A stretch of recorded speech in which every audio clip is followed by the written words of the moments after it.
ఫిలిప్పీలకు రాసిన పత్రిక 2వ అధ్యాయం 9 నుంచి 11 వచనాలు మనం చదువుకుందాం. 9 నుంచి 11 వచనాలు.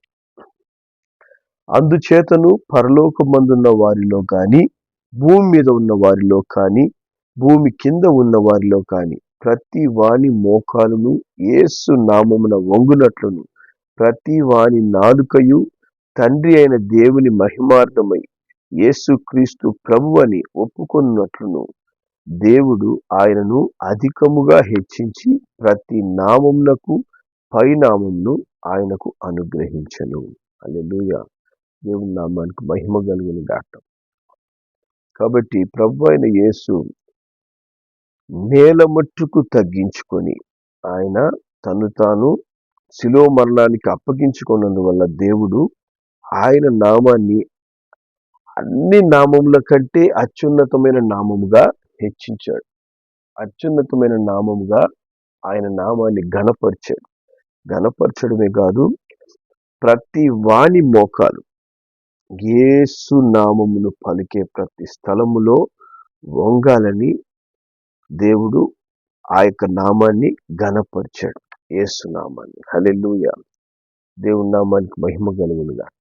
కాబట్టి అట్టి ఘనమైన నామం, అట్టి శ్రేష్టమైన యేసు నామం ఈ దినమున నీకు ఎన్నో మేలు, ఎన్నో ఆశీర్వాదాలు అనుగ్రహిస్తుండగా ఆయన నామము నీకు అనుగ్రహించబడి ఉన్నది, లేదా ఆయన నామమున ప్రతి మేలు నీకు అనుగ్రహించబడుతూ ఉన్నదని మనం ఎప్పటికీ మర్చిపోకూడదు. మరి నిన్నటి దినమున కొన్ని దేవుని నామం ద్వారా మనం పొందుకునే మేళ్లను మనం తెలుసుకున్నాం. ఈరోజు యేసు నామమును మనం ఉచ్చరించుట ద్వారా, యేసు నామాన్ని మనము ధ్యానించుట ద్వారా, యేసు నామాన్ని మనం ఘనపరచుట ద్వారా మనం పొందుకునేటువంటి మేళ్లను ఇంకొని మనము ధ్యానిస్తాం. హల్లెలూయా. దేవుని నామానికి మహిమ కలుగును గాక. మరి పరిశుద్ధ గ్రంథంలోంచి అపోస్తుల కార్యములు 10వ అధ్యాయం, అపోస్తుల కార్యములు 10వ అధ్యాయము 43వ వచనం మనం చదువుదాం. 10:43. ఆయన యందు విశ్వసించు వాడెవడో వాడు ఆయన నామము మూలముగా పాప క్షమాపణ పొందునని ప్రవక్తలందరూ ఆయనను గూర్చి సాక్ష్యం ఇచ్చుచున్నారు అనెను. హల్లెలూయా. కాబట్టి ఈ నామం నందు ఎప్పుడైతే మనం విశ్వాసం ఉంచుతామో, యేసు అనే నామాన్ని మనము పూర్ణ హృదయముతో నమ్ముతాము, ఆ నామం ద్వారా నాకు విమోచన అని నువ్వు ఎప్పుడైతే నమ్ముతావో, ఆ యేసు నీ పాపముల నిమిత్తము సెలవులో ప్రాణం పెట్టాడని ఎప్పుడైతే హృదయపూర్వకంగా అంగీకరిస్తావో, దేవుడు అంటున్నాడు ఆయన నామము మూలముగా మనకు పాప క్షమాపణ దొరుకుతుందంట. హల్లెలూయా. దేవుని నామానికి మహిమ కలుగును గాక. యేసు నామాన్ని మనం పలుకుతూ ఉండగానే ఆ పరిశుద్ధమైన నామము మనల్ని కడుగుతుంది. హల్లెలూయా. మనల్ని కడిగి ప్రతి పాపమును కడిగి వేస్తుంది. ప్రతి పాపం నుంచి విడుదల మనకు అనుగ్రహిస్తుంది. అందుకే చూడండి, అపవిత్రుల ముందు మనం యేసు నామాన్ని పలికితే వాళ్ళకి ఎట్లుంటదంటే ఇరిటేషన్గా ఉంటుంది. వాళ్ళకి ఒక తెలియని అసహ్యత పుడుతుంటది వాళ్ళకి. యేసు అనే మాటను మనం చెప్తున్నామంటే, ఎందుకంటే వారిలో ఉన్నటువంటి పాపం, వారిలో ఉన్నటువంటి అపవిత్రత ఈ పరిశుద్ధమైన నామాన్ని వినడానికి కూడా ఇష్టం పడదు. ఆ యేసు నామాన్ని పలికినప్పుడు వారు మరి అయిష్టత చూపిస్తారు. ఎందుకంటే అతి పరిశుద్ధమైన నామం యేసు నామం. హల్లెలూయా. ఆ నామము మనం హృదయపూర్వకంగా విశ్వసించి మన నోటితో ఉచ్చరిస్తే మన పాపములకు క్షమాపణ దొరుకుతుందంట. హల్లెలూయా. మన పాపము నుంచి మనము విడుదల పొందుకుంటాం. దేవుని నామానికి మహిమ కలుగును గాక. ఈ దినము మనము ఎటువంటి పాపపు బంధకాల్లో ఉన్నా, ఎటువంటి పాపపు ప్రేరేపణ మన హృదయాల్లో కలిగిస్తున్నా, హృదయపూర్వకంగా యేసయ్యా, యేసు అని మనం పలికినప్పుడు ఆ యేసు నామం మనల్ని ఏం చేస్తుందంట, ప్రతి పాపమును క్షమిస్తుంది, ప్రతి పాపము నుంచి మనకు విడుదలిస్తుంది. హల్లెలూయా. దేవుని నామానికి మహిమ కలుగును గాక. అంతేకాకుండా మొదటి కొరింథీ 6వ అధ్యాయం, మొదటి కొరింథీ 6వ అధ్యాయం 11వ వచనం, 6:11 మనం చదివితే ఇక్కడ వాక్యం చెప్తుంది, మీలో కొందరు అట్టి వారై ఉంటిని, కానీ ప్రభు అయిన యేసు క్రీస్తు నామమునను మన దేవుని ఆత్మయందును మీరు కడగబడి పరిశుద్ధపరచబడిన వారై నీతిమంతులుగా తీర్చబడ్డారు. హల్లెలూయా. యేసు నామమును మనం పలికే కొలది మనం ఏమవుతామంట? కడగబడుతున్నాం. హల్లెలూయా. యేసు నామమును మనము తెలుసో తెలియకో నోటితో పలికే కొలది ఆ నామం మనల్ని కడుగుతుంటదంట. హల్లెలూయా. ఆ నామం మనల్ని కడిగి ఏం చేస్తుంది? పరిశుద్ధపరుస్తుంది. హల్లెలూయా. పరిశుద్ధమైన యేసు నామాన్ని పలికే కొలది మనం ఇంకా పరిశుద్ధులమవుతాం, ఇంకా పరిశుద్ధంగా మారిపోతాం. హల్లెలూయా. Thank you Jesus. కాబట్టి ఆ యేసయ్య నామాన్ని మనం హృదయపూర్వకంగా పలకాలి, ఇష్టంతో పలకాలి. నన్ను పరిశుద్ధపరుస్తున్న యేసయ్యా, నీ నామాన్ని నేను ఉచ్చరిస్తున్నానైనా, నీ నామాన్ని నేను పలుకుతున్నానంటూ యేసు యేసు యేసు అని నువ్వు చెప్పే కొలది ఆ యేసు నామం మనల్ని ఏం చేస్తుందంట? ప్రతి పాపమును కడిగి పరిశుద్ధపరచి నీతిమంతులుగా మారుస్తుంది, నీతిమంతులుగా తయారు చేస్తుంది. హల్లెలూయా. మనల్ని నీతిమంతులుగా మార్చగలిగేటటువంటి ఇంకా ఏ క్రియలు భూమి మీద లేవు మనకు. నేను మందిరానికి వెళ్తే పరిశుద్ధం అవుతామంటే అది అబద్ధం. బాప్తిజం తీసుకుంటే నేను పరిశుద్ధం అవుతామంటే అది అబద్ధం. లేదు ఇంకేదన్నా నీతి క్రియలు చేసి నేను నీతిమంతులు అయిపోతానంటే అది జరగదు. యేసు నామాన్ని నమ్మి ఆ యేసు నామాన్ని హృదయపూర్వకంగా మనం ఉచ్చరించాలంట. హల్లెలూయా. హృదయపూర్వకంగా కృతజ్ఞతతో యేసు యేసు అని చెప్తూ ఉంటే ఆ నామం మనల్ని కడుగుతుంది, మనని పరిశుద్ధపరుస్తుంది, నీతిమంతులుగా మారుస్తుంది. హల్లెలూయా. దేవుని నామానికి మహిమ కలుగును గాక. కాబట్టి ఖాళీగా ఉన్న సమయాల్లో యేసు అనే నామాన్ని పలకండి. యేసు అనే నామాన్ని పలుకుతూ ఉండగానే మరి మనలో ఉన్నటువంటి ప్రతి అపవిత్రత పటాపంచలైపోతుంది. మనకు విరోధం ఉన్నటువంటి శత్రు క్రియలన్నీ లయమైపోతాయి. హల్లెలూయా. దేవుని నామానికి మహిమ కలుగును గాక. అదేవిధంగా యోహాను సువార్త 14వ అధ్యాయం, యోహాను సువార్త 14వ అధ్యాయం 26వ వచనం చదువుదాం. మరి ఇక్కడ దేవుని వాక్యం ఏం చెప్తుంది? ఆదరణకర్త అనగా తండ్రి నా నామమున పంపబో పరిశుద్ధాత్మ సమస్తమును మీకు బోధించి నేను మీతో చెప్పిన సంగతులన్నింటినీ మీకు జ్ఞాపకం చేయును. హల్లెలూయా. కాబట్టి యేసు నామాన్ని ప్రకటిస్తూ ఉండగానే, మన నోటితో ఒప్పుకుంటూ ఉండగానే ఆయన నామమున మనం పరిశుద్ధాత్మతో నింపబడతాం. హల్లెలూయా.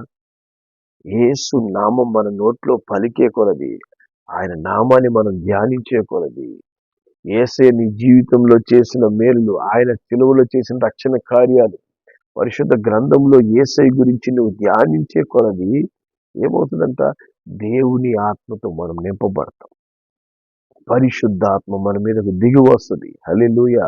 పరిశుద్ధాత్మ మన మీదకు వచ్చి ఆయన ఏం చేస్తాడంట? సమస్తాన్ని నీకు ఇంకా విశదపరుస్తాడు. ఇంకా చక్కగా యేసయ్యను గురించి అర్థమయ్యే విధంగా నీకు బోధిస్తాడు. యేసయ్యను నువ్వు అర్థం చేసుకోవాలి అంటే పరిశుద్ధాత్మ సహాయం మనకు కావాలి. పరిశుద్ధాత్మ సహాయం లేకుండా యేసుని మనం ఎప్పుడు కూడా పూర్తిగా అర్థం చేసుకోలేము. ఎందుకంటే పరిశుద్ధాత్మ అనగా యేసయ్య యొక్క ఆత్మ, యేసయ్య యొక్క ఆత్మ. కాబట్టి ఆ ఆత్మ ఎప్పుడైతే మనలోకి వస్తుందో యేసయ్య గురించి ఇంకా వివరంగా మనకు బోధించి మనకు ప్రతి విషయాన్ని జ్ఞాపకం చేస్తుందంట. ప్రతి సంగతిని జ్ఞాపకం చేస్తుంది. పరిశుద్ధ గ్రంథంలో వ్రాయబడిన సంగతులు జ్ఞాపకం చేయడమే కాదు, నీ జీవితంలో ప్రభువు చేసిన కార్యములను, మరి ప్రభువుకి ఇంకా నువ్వు లోబడి జీవించాలని ప్రతి విషయాలను పరిశుద్ధ ఆత్మదేవుడు జ్ఞాపకం చేస్తాడు. హల్లెలూయా. దేవుని నామానికి మహిమ కలుగును గాక. అంతేగాక యేసు నామమును మనం ఉచ్చరించినప్పుడు ఏం జరుగుతుంది? చూడండి, లూకా సువార్త 10వ అధ్యాయంలోకి వెళ్దాం. లూకా సువార్త 10వ అధ్యాయము 17వ వచనం నుంచి 19వ వచనం వరకు మనము చదువుదాం. ఆ 70 మంది శిష్యులు సంతోషంతో తిరిగి వచ్చి, ప్రభువా, దెయ్యములు కూడా నీ నామం వలన మాకు లోబడుచున్నవి అని చెప్పగా, ఆయన సాతాను మెరుపు వలె ఆకాశం నుండి పడుట చూచి తిని, ఇదిగో పావులను తేళ్లను తొక్కిటకు శత్రు బలమంతటి మీద మీకు అధికారం అనుగ్రహించి ఉన్నాను, ఏదియు మీకెంత మాత్రము హాని చేయదు. హల్లెలూయా, దేవుని నామానికి మహిమ కలుగును గాక. కాబట్టి యేసు నామం మనం పలుకుతూ ఉంటే ప్రతి దెయ్యం పారిపోద్ది. చాలా మంది అంటుంటారు, నాకు పీడకలు వస్తున్నాయనో, లేకపోతే అక్కడేదో చీకట్లో ఏదో దెయ్యం కనపడింది, లేకపోతే మా ఇంటి పక్కన ఈ దెయ్యాలు ఉన్నాయి, వాళ్ళ ఎదురింట్లో వాడికి దెయ్యం పట్టింది, నాకేదో దెయ్యం ప్రేరేపణలు వస్తున్నాయి. దేవుడు అంటున్నాడు, యేసు నామాన్ని నువ్వు ఉచ్చరిస్తే, యేసు నామాన్ని నువ్వు పలుకుతూ ఉంటే ఏం జరిగిపోదంట? దెయ్యములు పారిపోతాయి. దెయ్యములు లోబడి భయపడి దేవుని నామానికి లోబడి పారిపోతాయి. హల్లెలూయా. దేవుడు అంటున్నాడు, ఆయన నామాన్ని ఉచ్చరించే కొలది శత్రు బలమంతటి మీద మనకు అధికారం వస్తుందంట. హల్లెలూయా. సాతాను మీద నువ్వు అధికారం కలిగి జీవించాలి అంటే నువ్వు ఉచ్చరించాల్సినది ఒకే ఒక నామం. ఏ నామం? యేసు నామం. యేసు నామం. హల్లెలూయా. యేసు నామాన్ని పలుకుతూ ఉండగా ఏది ఎంత మాత్రం ఇక హాని చేయదు. ఆమేన్. యేసయ్య నామాన్ని చెప్తే చాలు. ఏ శత్రు క్రియలు నీ మీద పనిచేయవి కాదు. ఏ దుష్ట క్రియలు మీ కుటుంబానికి విరోధంగా పనిచేయవు. ఏ దుష్టుడు ఏ విధంగా నిన్ను తాకాలని ప్రయత్నిస్తున్నా, మీ కుటుంబానికి విరోధంగా పనిచేస్తున్నా, అవన్నీ కూడా యేసు నామం ప్రకటించే కొలది ఏమవుతుందంట? అన్ని లోబడి పారిపోతాయి. హల్లెలూయా. ప్రతి దుష్ట క్రియలు విడిచిపోతాయి. దేవుడి నామానికి మహిమ కలుగును గాక. కాబట్టి అట్టి శక్తివంతమైన నామాన్ని మనము చాలాసార్లు ఉపయోగించనందువలనే శోధించబడుతుంటాం. ఆ నామాన్ని నోటితో పలకనందువలనే మనము ఇబ్బంది పాలవుతాం, శ్రమల పాలవుతాం. కనుక యేసు నామాన్ని మనం అధికముగా పలకాలి. యేసు నామాన్ని అధికంగా ఘనపరచాలి. ఏదో ఆషామాషిగా యేసు యేసు యేసు యేసు కాదు, హృదయపూర్వకంగా యేసయ్యను అర్థం చేసుకోవాలి. ఆయన ప్రేమను అర్థం చేసుకోవాలి. ఆయన త్యాగాన్ని అర్థం చేసుకోవాలి. ఆయన యొక్క ఔన్నత్యాన్ని, ఆయన మహత్యాన్ని నువ్వు ఎరుగుతూ యేసునామాన్ని పలకాలి. అందరికీ తెలుసు యేసు అని చెప్పి మనం కూడా ఊరికి యేసు యేసు అని చెప్తే ఏం జరగదు. ఒక మరి పౌలు గారు దెయ్యములు పారదోలుతుంటే ఇంకొక ఇద్దరు, మేము కూడా అదే యేసు నామంలో దెయ్యాన్ని పారదోలుదామని చెప్పేసి అన్నారంట. దెయ్యాల దగ్గర పోయి, ఇదిగో మేము కూడా చెప్తున్నాం యేసు నామంలో పో దెయ్యాలన్నారు అని చెప్పేసి అంటే, ఆ దెయ్యాలు ఏం చెప్తున్నాయి? యేసయ్య మాకు తెలుసు, పౌలు కూడా మాకు తెలుసు, కానీ మీరెవరు యేసునామంలో మిమ్మల్ని తరవడానికి మీకు అధికారమే లేదు అని చెప్పని ఆ దెయ్యాలు ఏం చేసినాయి? వీళ్ళని పట్టుకొని బట్టలు దించేసాయంట. కాబట్టి యేసునామాన్ని అర్థం చేసుకోవాలి. మొదట యేసు యొక్క ప్రేమను అర్థం చేసుకోవాలి. యేసు నీ కొరకు ఏం చేశాడు నువ్వు ధ్యానించాలి. యేసు వల్ల నువ్వు పొందుకున్న విడుదలను, అధికారాన్ని అర్థం చేసుకోవాలి. అన్నీ అర్థం చేసుకొని అప్పుడు ఆ యేసు నామాన్ని నువ్వు విశ్వాసంతో ప్రకటించగానే ఇంకేం నువ్వు గద్దించాల్సిన అవసరం లేదు, ఆటోమేటిక్గా వెళ్ళిపోతుంటాయి. హల్లెలూయా. మీకు విరోధంగా ఎటువంటి దుష్ట క్రియలున్నా అన్ని పారిపోతాయి. హల్లెలూయా. దేవుని నామానికి మహిమ కలుగును గాక. దేవుడే నీకు అధికారం ఇచ్చానంటున్నాడు, హాని చేయదు అంటున్నాడు. అలాంటప్పుడు దేవుని ఇచ్చిన మాటకు దాటి అపవాది ఏ క్రియలు చేయలేదు. హల్లెలూయా.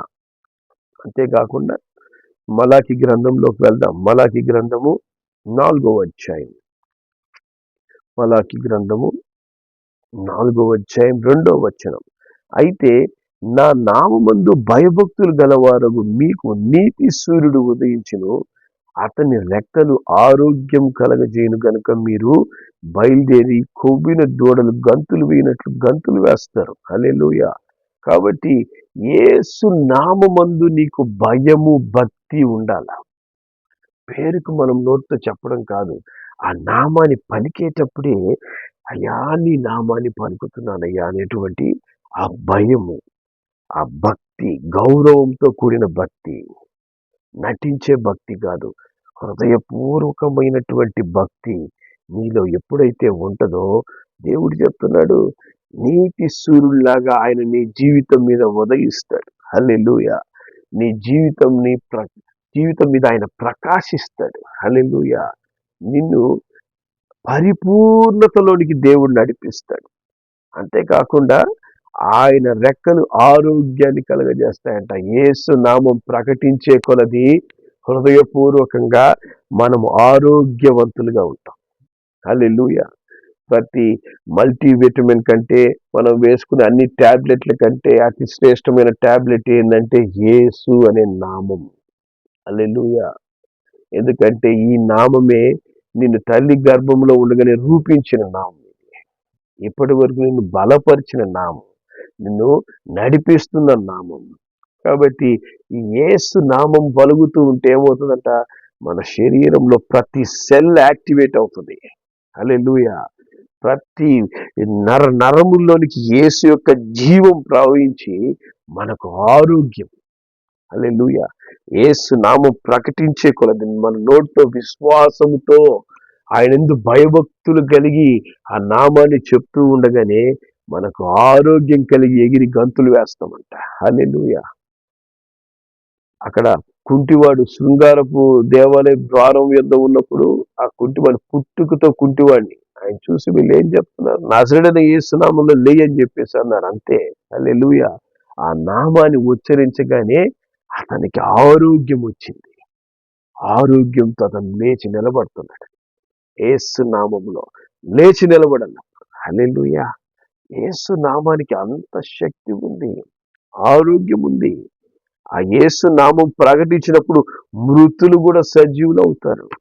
హల్లెలూయా. అది నీ యొక్క విశ్వాస పరిధి మీద ఆధారపడుతుంది. నువ్వు ఎంతగా ఆ నామాన్ని విశ్వసిస్తావో అంత బలమైన కార్యాలు ఆ నామమును ప్రకటించడం ద్వారా నువ్వు పొందుకుంటావు. నీ నోటితో పలుకుట ద్వారా పొందుకుంటావు. హల్లెలూయా. ఆయన నామం నువ్వు ఉచ్చరిస్తూ ఉండగానే నీకు ఆరోగ్యం కలుగుతుందంట. నువ్వు ఏ బలహీనతతో నువ్వు ఇబ్బంది పడుతున్నా యేసు యేసు యేసు అని ఆయన భయము భక్తి కలిగి ప్రకటించు, పలుకు యేసయ్యని. హల్లెలూయా. ఆయన నామాన్ని ధ్యానించు, ఆయన కార్యాలు ధ్యానించు, స్వస్థత పొందుకుంటావు. హల్లెలూయా. దేవుని నామానికి మహిమ కలుగును గాక. అంతేకాకుండా 91వ కీర్తనలోకి వెళ్దాం. 91వ కీర్తన 14వ వచనం మనం చదువుదాం. 91వ కీర్తన 14వ వచనం. ఇక్కడ వాక్యం చెప్తుంది, అతడు నన్ను ప్రేమించుచున్నాడు కనుక నేను అతను తప్పించదను, అతడు నా నామం ఎరిగిన వాడు కనుక నేను అతని ఘనపరుస్తాను. హల్లెలూయా. ఎప్పుడైతే నువ్వు ఆయన నామాన్ని ప్రేమించి ఆ యేసయ్యను హృదయపూర్వకంగా ప్రేమించి ఆయన నామాన్ని నువ్వు ధ్యానిస్తూ ఉంటే దేవుడు అంటున్నాడు, అతడు నా నామం ఎరిగిన వాడు కనుక నేను అతను ఏం చేస్తాను, ఘనపరుస్తూ ఉంటాను. హల్లెలూయా. ఘనత ఆటోమేటిక్గా వస్తుంది, మనం ఏం ప్రయాసపడాల్సిన అవసరం లేదు. యేసు నామాన్ని మనము ఎరగాలి. హల్లెలూయా. ఆయనను మనం ఇంకా అర్థం చేసుకోవాలంటే ఏం చేయాలి, పరిశుద్ధ గ్రంథమే. పరిశుద్ధ గ్రంథం రాయబడిందే ఆయన నామాన్ని మనం అర్థం చేసుకోవడానికంట. హల్లెలూయా. ఆయన నామాన్ని నమ్మి జీవం పొందడానికే ఈ పరిశుద్ధ గ్రంథం రాయబడింది. హల్లెలూయా. కాబట్టి ఆయనను ఇంకా ఇంకా నువ్వు ఎరిగే కొలది, ఆయన అర్థం చేసుకునే కొలది, ఆయనను ఇంకా అధికంగా నువ్వు ప్రేమించే కొలది ఏం జరుగుతుంది, దేవుడు ఘనత ఇస్తాడు. హల్లెలూయా. మనము ఘనత పొందుకోవడానికి ఏం ప్రయాసపడాలా, ఏం చేయాలా, ఏ కార్యాలు చేద్దాం, ఏ విధంగా మనుషుల దృష్టిలో పడాలి, మనుషులు ఏ విధంగా నన్ను ఘనపరచాలి, ఏం చేస్తే వాళ్ళు నన్ను ఘనపరుస్తారు? ఏం చేయాల్సిన అవసరం లేదు. నువ్వు హృదయపూర్వకంగా యేసయ్యను ప్రేమించి ఆయన నామాన్ని ఆయన అర్థం చేసుకొని నువ్వు ఆ యేసు నామాన్ని పలుకుతూ నీ యొక్క పనిలో నువ్వు నమ్మకంగా ముందుకు వెళ్ళు. నీకు అప్పగించిన బాధ్యతలు నువ్వు నమ్మకంగా ఉండు. ఘనత ఆటోమేటిక్గా వస్తుంది. హల్లెలూయా. దేవుడు ఆటోమేటిక్గా ఘనపరిచేస్తాడు అంతే. ఇంకేం మనమేం చేయాల్సిన అవసరం లేదు. హల్లెలూయా. ప్రయాసపడాల్సిన అవసరమే లేదు.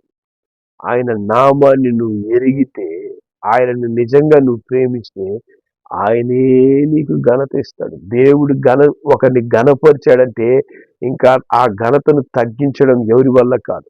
మనకు మనం ఘనతను తెచ్చుకున్నాం అనుకోండి, దానికి ఏదన్నా మనం ప్రయాసపడి తెచ్చుకున్నామంటే మనల్ని ఘనపరిచిన వారే ఒకరోజు మనకు విరోధంగా దూషిస్తారు. అదే దేవుడు ఘనపరిచాడు అనుకోండి, ఇకన ఆ ఘనతను తగ్గించడం ఎవరి వల్ల కాదు, ఎవరి తరము కాదు. ఎంతమంది విరోధంగా మాట్లాడినా కూడా దేవుడు నేను ఘనపరిచాను అంతే, అతడు ఘనతలోనే ఉంటాడంట. హల్లెలూయా.